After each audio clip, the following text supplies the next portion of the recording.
Doctor Kiran Kumar, IMA president Adoni. ఈరోజు ఇక్కడికి రావడానికి ముఖ్య కారణం ఏమంటే, ఈ నెల 9వ తారీఖున, ఆగస్టు 9వ తారీఖున కోల్కతాలోని ఒక ప్రభుత్వ వైద్య కళాశాలలో ఒక మహిళా డాక్టరు తన నిధులు నిర్వహిస్తుంటే రాత్రి సమయంలో కొంతమంది దుండగులు అక్కడికి వచ్చి అత్యంత పాశవికంగా, దారుణంగా ఆమెని రేప్ చేయడమే కాకుండా ఆమెని చంపేయడం కూడా జరిగింది. సో ఇంతటి దారుణ ఘటన ఒక వైద్య కళాశాలలో అందరూ ఉండగా అట్లాంటి పరిస్థితుల్లో జరగడం చాలా దారుణము.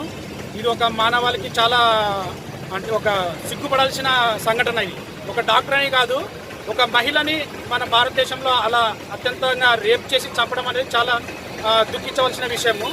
సో అది జరిగిన తర్వాత ఇలా ఒక డాక్టర్కి ఇలా జరిగిందని చెప్పి అందరూ తన వైద్య కళాశాలలో అందరూ స్ట్రైక్ చేస్తుంటే, నిరసన తెలుపుతుంటే, మళ్ళీ అందరూ వేరే దుండగులు వచ్చి వాళ్ళ నిరసనని కూడా ధ్వంసం చేయడం జరిగింది.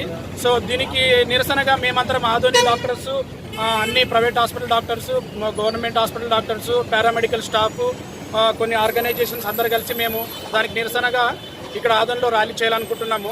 సో ప్రజలందరూ సహకరించాలి. సో ఇట్లాంటి దుర్ఘటన మళ్ళీ జరగకూడదని మేము కోరుకుంటున్నాం. ప్రభుత్వాన్ని గట్టిగా డిమాండ్ చేస్తున్నాము. ఇట్లాంటి విషయాలు ఇంకొక పునరావృతం రాకూడదని, ఒకవేళ జరిగినా కూడా వాటికి కఠిన శిక్షలు చేయాలని కోరుచున్నాము. ఇప్పుడు జరిగిన సంఘటన పైన కూడా కఠినమైన దుండగులను పట్టుకొని వాళ్ళని కఠినంగా శిక్షించాలని ఐఎంఏ తరఫున కోరుచున్నాము. డాక్టర్లకైతేనేమి, మీడియా అందరికీ నా ధన్యవాదాలండి. దీంట్లో పార్టిసిపేట్ చేసినటువంటి డివైఎఫ్ అయితేనేమి, ఎస్టీఐ కాల్ కానీ వాళ్ళందరికీ నేను కృతజ్ఞతలు చెప్తున్నా. ముఖ్యంగా మేము ఐఎంఏ తరఫున ఇక్కడ గ్యాదర్ కావడం ఏంటంటే, కలకత్తాలో ఒక అమ్మాయి డాక్టర్ సెకండ్ ఇయర్ చదివే అమ్మాయి హాస్పిటల్లో ఉండగానే మధ్యరాత్రి 2 గంటలకి భోజనం చేసి ఆమె విశ్రమిస్తుంటే రూమ్లో ఆమెని అత్యంత దారుణంగా రేప్ చేసి మర్డర్ చేయడం అనేది చాలా దారుణం అండి. ఒక అమ్మాయి డ్యూటీలో ఉండగానే న్యాయం జరగడం లేదు. మహిళలకి రక్షణ అనేది కల్పించాలి. ముఖ్యంగా అమ్మాయి మధ్యరాత్రిలో తిరిగినప్పుడే మనకి స్వతంత్రం అన్నారు. పట్టపగలే ఆ అమ్మాయికి మధ్యలో అనేది మిడ్ నైట్లో తిరిగితే అమ్మాయికి అప్పుడు స్వతంత్రం అన్నారు.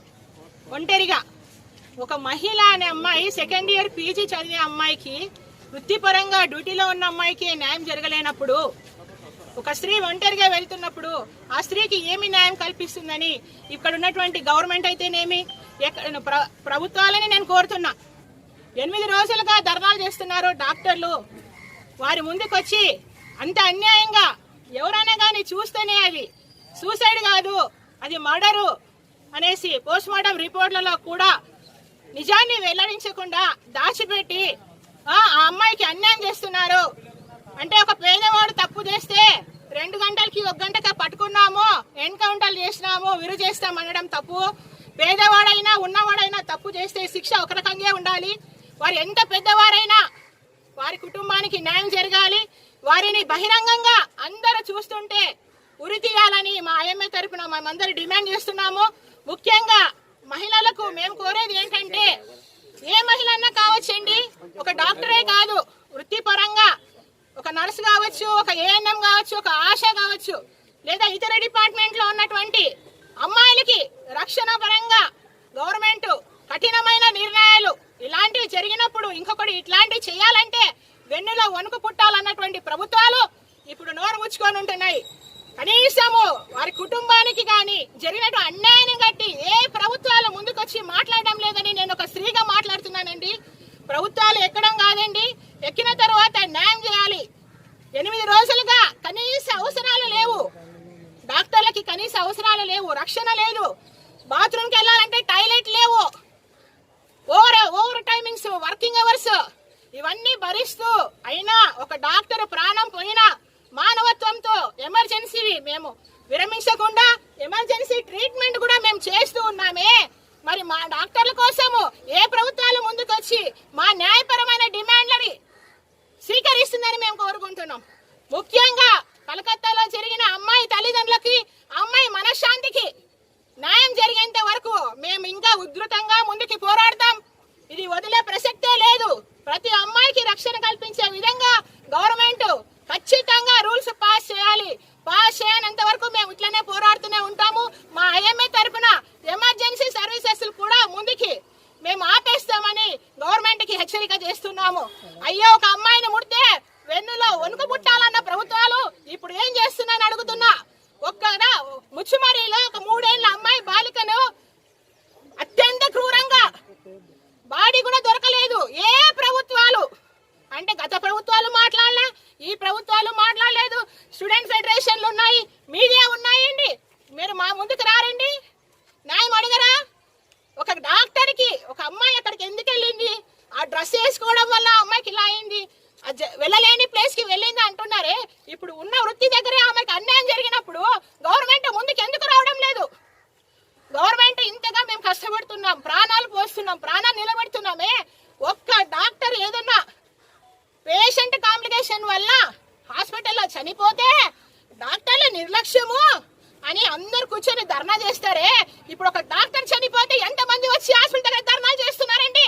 నేను తెలక అడుగుతున్నా, ఎంతమంది వచ్చి చేస్తున్నారు? లక్షల మంది ప్రాణాలను కాపాడే డాక్టర్ కి ఒక్క ప్రాణము అది వాళ్ళకున్న కాంప్లికేషన్ వల్ల డెత్ అయితే ఇంతగానం ధర్నా చేస్తారే.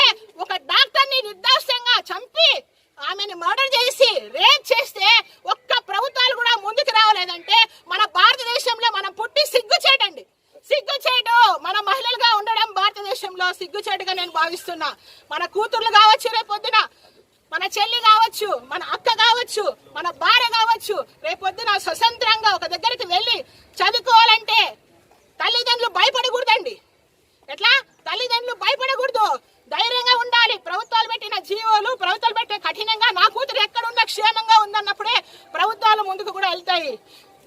మనకి ఇప్పుడు చూసాం, ఒకరు మనిషి అనుకుంటే ఇది చిలికి చిలికి గాలివాన కాకముందే ప్రభుత్వాలు ముందుకు వచ్చి చనిపోయిన అమ్మాయికి న్యాయం చేయాలి, చనిపోయిన తల్లిదండ్రులకి న్యాయం చేయాలి. ఎవరైతే డాక్టర్లు డ్యూటీలలో ఉంటున్నారో, డాక్టర్ మహిళలే కాదండి, అందరి మహిళల తరపున నేను మాట్లాడుతున్నా. ఏదన్నా కానీ, ఏ స్టాఫ్ కానీ, పోలీస్ డిపార్ట్మెంట్, రెవెన్యూ డిపార్ట్మెంట్, ఈ డిపార్ట్మెంట్, ఎవరి మహిళకు రక్షణ కల్పించే విధంగా మన గవర్నమెంట్ ముందుకు వచ్చి, సీఎం చంద్రబాబు గారు ఎక్కడున్నారండి? మీకు ఈ వీడియో పోవాలని నేను కోరుకుంటున్నా. తర్వాత వచ్చేసి పవన్ కళ్యాణ్ గారు త్వరగా మీరు ముందుకు వచ్చి డాక్టర్ల డిమాండ్లు మీరు పరిష్కరించి మాకు న్యాయం చేయాలని మేము ఐఎంఏ తరఫున కోరుకుంటున్నాం. థ్యాంక్ యూ అండి. నా పేరు డాక్టర్ శాంతి అండి, ఐఎంఏ మెంబర్ ఆంధ్రప్రదేశ్.